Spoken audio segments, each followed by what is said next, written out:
All right, so I have some questions that I was going to ask you, but at any point, go on as many tangents as you want with just the creation. The whole idea is that we're looking at this, I'm looking at this piece in relation to Bernard Herrmann, who's a really interesting figure in 20th century music, but also I really want to embrace the fact that this is a part of Minnesota Opera's history, and Minnesota Opera's history is a part of the piece because was it the second production? Yes. I mean, that's pretty amazing, Yeah. especially for a composer as prolific, as Herman. Yeah. So I'll just dive right in. So where did the idea to present Wuthering Heights come from? And could you describe the genesis of the production? Um, well, the genesis of the production came actually from me, my muddled brain. I was aware of the piece a long time ago. When I lived in New York, I first heard about the piece and the production that was in Portland. And I knew that rather famous soprano aria. In fact, Renee Fleming has it on her recording as well. And I'd heard that aria. And I also taught it to a few singers when I was coaching in New York before I came to Minnesota. So when I got out here, and my brain was in sort of like creative mode, trying to think of pieces that would be good here in Minnesota. And because we were really into presenting pieces that just weren't part of the standard rep. That piece was always in the back of my mind. I love the story. And it's a very operatic story. It's a soap opera story. So I just was waiting for an opportunity to sort of spring the idea on Kevin Smith. And that happened after we produced The Grapes of Wrath. The Grapes of Wrath premiered in 2007 and was an enormous success for us. Really sort of extraordinary success for us. And it got us to thinking about how we produce and what we produce. The interesting part of that was that it took us so long to get The Grapes of Wrath produced. It's almost 10 years, I would say, it took for us to get the rights, to get the money to produce it, to actually produce it, find a composer and librettist. It's a huge undertaking. It took a really, really long time. So when we found out how successful it was and how hungry the audience was for new work, especially new work that our audience felt like they knew already, that they understood already, we began to think of putting together a program called the New Works Initiative. And this was after The Grapes of Wrath in 2007. And Kevin Smith and I and Patrick Duane, who was the development director at the time, began to think about a program that essentially would enable us at Minnesota Opera to be our own producers. Back then and prior to that, you always had to have a production partner who would help you with money, with putting, really putting the whole show together. And we wondered if there was a way that we could put together a program where we could produce it. And so we came up with the New Works Initiative. And it was a 7-year program. And it was raising through our board and through our friends in the community, and of course, foundations like the Mellon Foundation. We put together a $7 million program that included 3 world premieres, a co-production with a European company, and then 3 revivals of what I thought was significant American work that had kind of fallen by the wayside. And that's where I found the opportunity to bring in Wuthering Heights, because, the more I listened to it, there were various kinds of audio recordings of that first production that were sneaking around. And then there was a radio broadcast of it in Europe, in Germany, I believe. And I just began to think that our audience would love this piece and that it had great legs. Plus, it is Bernard Herrmann. Bernard Herrmann is really one of the best composers of the 20th century American music, and influential and influenced So, also as I did more research on it, a lot of his music found its way into movies, The Ghost and Mrs. Muir, there's actually a direct musical quote that he used in Wuthering Heights. And I'm sure there are others, maybe I think Jane Vertigo. Eyre he used some of the themes in that. Right. So, it took him a very long time to compose the music. And because he was actually a very busy composer.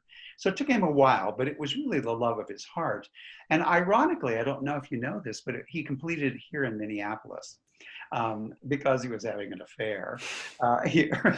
And so I found that fascinating. And so we included Wuthering Heights with two Dominic Argento pieces, which I thought had been lost, like Casanova's Homecoming, which we had premiered in 2004. And not Casanova, The Dream of Valentino, which had a premiere in Washington, but again, got kind of lost. And we worked with Dominic to sort of recreate the piece. So those were the three existing pieces. Pinocchio by oh, now you caught me there, the British composer. Jonathan Dove. Jonathan Dove. Right. We did the American premiere of it. And then Silent Night, Manchurian Candidate, both by Kevin Putz, and then The Shining were the three new pieces that we were going to do. So that was really the beginning of it. And we did, the first piece that we put up was really Pinocchio, the Jonathan Dove piece. And then we looked at doing Wuthering Heights. And so we put it together and we were very excited about it. And there was a lot of excitement because Bernard Herman is a very famous composer. And we got a lot of help from NPR because they played a lot of Bernard Herman music. And so it was really very interesting. Putting it together was fascinating because it's a big, big show. Huge Wagnerian orchestra. It's very long, the piece. I think, as I recall, it's around 3 hours and 40 minutes, as I recall. And it just requires kind of at least Puccini-sized voices, if not maybe even a little bit more Wagnerian. So we set about trying to create it. Now, of course, Wuthering Heights is so well known from the movies, and Bernard Herrmann's music is so well known. You sort of have that immediate kind of pressure to do it right. So the first person I really thought about putting into the cast was Kelly Caduce, because Kelly is, homegrown woman, and she was absolutely right. We needed that size of voice, a butterfly kind of voice, and someone with those kinds of acting skills to sing Kathy. So we engaged her, and then we looked for Heathcliff. And we had just heard, and I'd known him for a while, we heard Lee Poulos, who's a fantastic young singer, beautiful voice, really one of the most beautiful voices around. And, he ain't bad to look at either. And so we engaged him for it. We thought those two singers would really go well together. Adriana Zabala and Ben Wager in the secondary roles.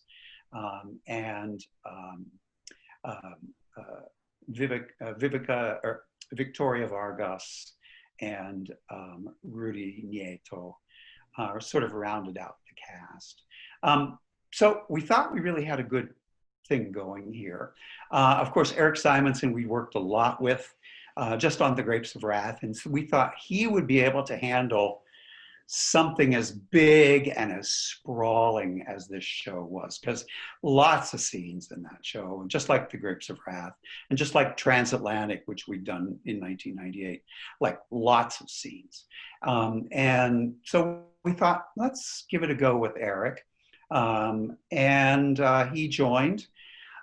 We also had engaged Wendell Harrington along to create video design, which back in those days really enabled us to sort of create instant, scene changes. And I have to say, I can't remember the set designer. I'm sorry, you'll have to look it up when you're doing it. But it was a beautiful, beautiful set design and very moody, just like you would expect on the moors. So we started putting it all together, and that was really how it went. Now, the first indication of trouble was that Kelly Caduce was pregnant at the time, and we knew that she would be we knew she would be able to sort of do the show. But then we got word that she was ordered onto bed rest. And this was literally like a month before the show began. And so we thought, oh no, because not everybody sings Wuthering Heights. So we really scrambled looking for a Kathy. We first went to Karen Wolverton, and she was also pregnant at the time and couldn't do it. And then we had recalled a singer that we'd heard in New York, Sarah Jakubiak, who had beautiful, strong, a little more Germanic sounding voice than Kelly or Karen. And it was that kind of voice that could really speak through a large, thick orchestration. And so I called her up and I said, well, what do you think?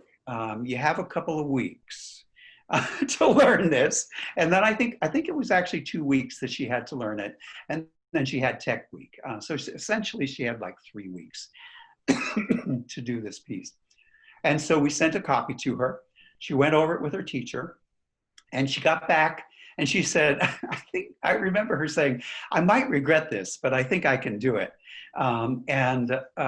She came here and it was like nothing I'd ever seen before, just every day learning, another section of the music and then another section of the music and another section. And with such calm and such determination. Plus, she's a fantastic actress and she worked great with Lee Poulos. So that problem was solved. So we kind of went into Tech Week with both fingers crossed, because, when you learn something like that, it's so fast, you kind of go, when you're under pressure, will you retain it? I'd had another experience like that where the singer came into a production, which I will not name, and we just crossed our fingers. I was in the practice room every day with her doing the scene that she was going to sing that day. And it worked, sort of. Not as well as Sarah Jakubiak. I mean, she was note perfect. It was pretty amazing. I actually want to ask you a little bit about the orchestration. You mentioned that it's very Wagnerian in nature. So Herman came of age in film, obviously, and he was also a conductor. And most of his experience with orchestras was in the recording studio, which offered him a lot more flexibility, for example, to pair a bass flute with a timpani. Now, right. On a concert stage, that would be impossible given, the fact that the timpani would blow the bass flute out of the water. I'm wondering about if you ran into those kinds of balance issues as far as bringing out certain instruments without the ability to, up the levels, and whether or not the singers were sometimes at odds with the orchestra in a way that wouldn't be the case with someone more experienced writing for the opera stage. That's a very interesting question. I think, as I recall, there were issues between the stage and the pit. When things would just sort of, there would be these massive walls of brass sound, and then it would sort of go down to this kind of tiny sound, and the singers are going, what? It's also, the way the acoustics at the Ordway are, they're a little tricky in terms of how the singers hear the orchestra on stage. And so we had to be for those of you who don't know, sometimes we feed the orchestra sound onto the stage so that the singers could hear it. So we were constantly sort of working with those kinds of sound levels so that the audience didn't hear a mic'd sound out into the audience. At the same time, the singers could hear.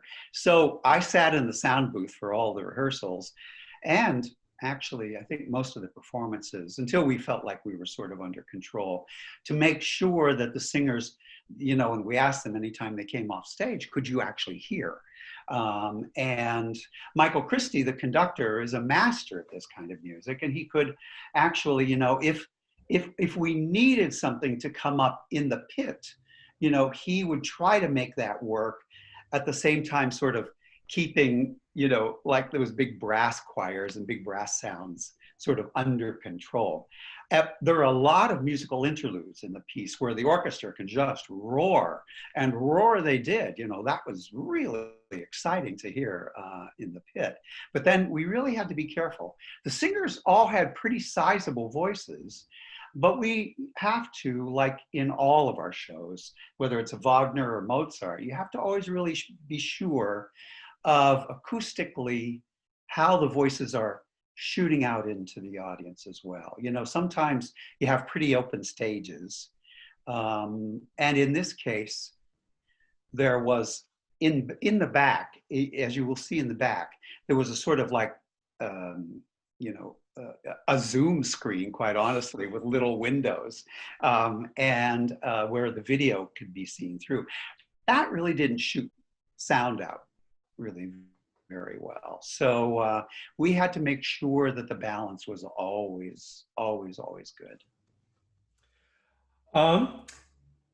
So I would like to ask you about Herman's style. He was one of the first film composers to move away from this sort of Tchaikovsky-esque romantic model that was employed with sweeping melodies from the strings, and he started to employ a lot more modernism and atmosphere into his film scores.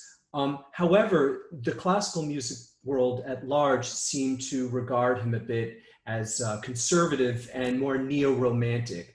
Where do you think he really falls on that spectrum, in your opinion, as far as his musical language? I have to say, I think he's one of those composers who certainly didn't forget where he came from, but also embraced that kind of atonalism that was going on in the 20s and 30s, especially in Europe. I think he embraced that. Strangely enough, if you listen to scores like Vertigo and Psycho, you could almost swear that Philip Glass, learned how to do minimalism from Bernard Herrmann. So I would say that there is atonalism in the score, but he's able to sort of, I don't know, soften that sense of atonalism so that it sounds quote unquote romantic rather than sort of, how shall I say, rather than hard on the ear, not edgy on the ear. He was able to do that. He was a master of that. And so I would say he really probably followed everything that came up and then added all that European Germanic serialism that came from the 20s and the 30s. Stravinsky certainly Stravinsky is a big influence on him. So that kind of pointillism and that kind of, rhythmic urgency that Stravinsky brought to his music as well.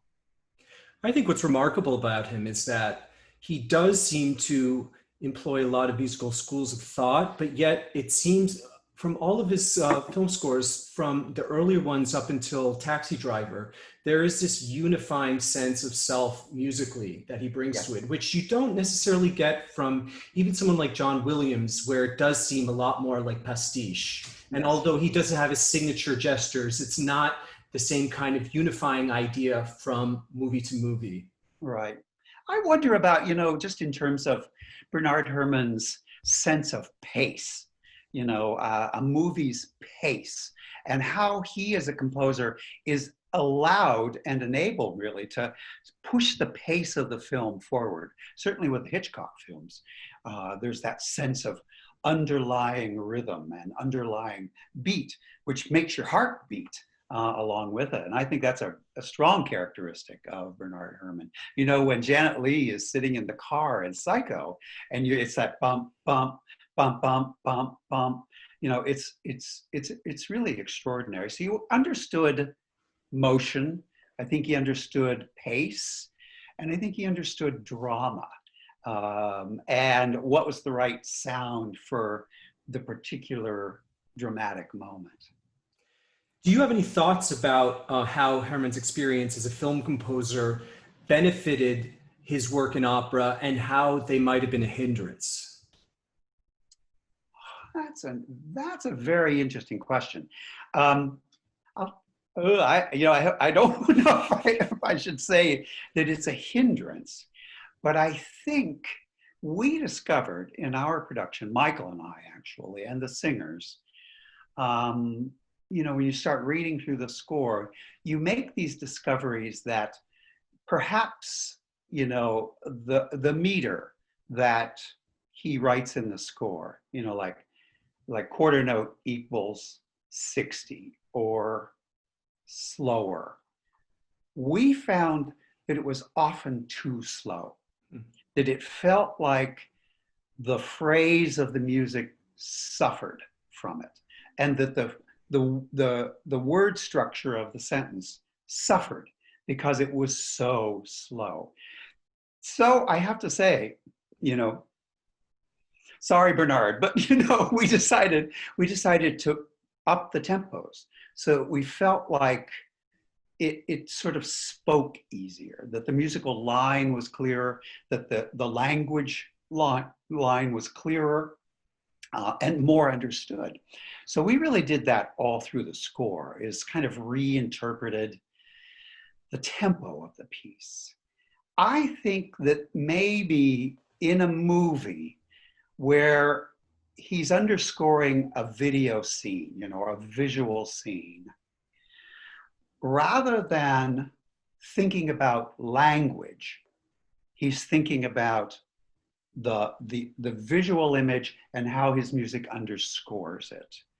And I think with language, he slows it all down so that it feels like, it just doesn't make sense. It feels a little bit, quote unquote, like bad Wagner in a sense, where it's so slow that it loses both the literary sense and the musical sense. That's one thing I wonder about. I haven't really thought about that before, Andy, but maybe that was one hindrance, that he didn't work with words so much when he was doing film score. I would say also, too, that a hindrance might be that in a film, he could probably get away with repetition. And the audience is so connected to what they're seeing on a screen. But when the singer sings it, the same thing over and over and over, and repeats it time and time again. I mean, today's audience, we have to do like Jonathan Miller said, you have to be aware of the audience that you're performing in front of, and the tempo that they are accepting. And we just made judicious cuts in the piece so that we took out some of the many, many repetitions of the piece. And I think we tightened the piece up very well, actually. It plays like gangbusters. I don't know if that's really a hindrance or not, because Verdi's pieces are cut and Rossini's pieces are cut as well. But I think Bernard Herrmann probably was a little better from doing some of those repetition cuts. I don't think we interrupted the telling of the story, but sometimes it got a little, quote unquote, verbose. I don't know if that answers your question. No, it does. That's really interesting. Yeah.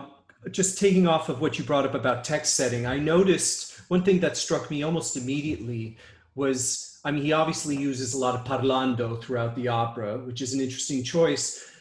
Clearly, he wanted a very conversational structure there, but at times the text setting is just a little awkward in as much as, for example, the two main characters, Heathcliff and Cathy. Sometimes the stress is on Heathcliff, and sometimes it's even Cathy in a Yeah. way that is just a little odd for someone who is looking for an experience that mimics the cadence of the language. How did you all address those issues and sort of smooth them out in the production? Well, as I said earlier, it's a question of tempo. And if you look at a lot of the tempo markings for those, especially in that first scene with Heathcliff and Cathy, that scene seems so slow. And all the quote unquote parlando moments are very slow. So it feels like they're, walking in mud. And so we took the liberty to just move them all faster. And then you could have a sense of where the stress is in the line or the stress in the word. Rather than Heathcliff, you could do Heathcliff, and move the end of the phrase along a little faster. So that we did that. We actually took those liberties and moved it all. So we felt like we were doing the piece a great justice, because we know, and that today's audience, we're so, if we're not careful in creating new work, and you know this as well as I, if you're not careful, the audience is way ahead of you. You know what I mean? So that if you are telling a story, and it's like, I've said to composers at times, or librettists at times, it's like, the audience is way ahead of you. Can you either speed this up or shorten it somehow?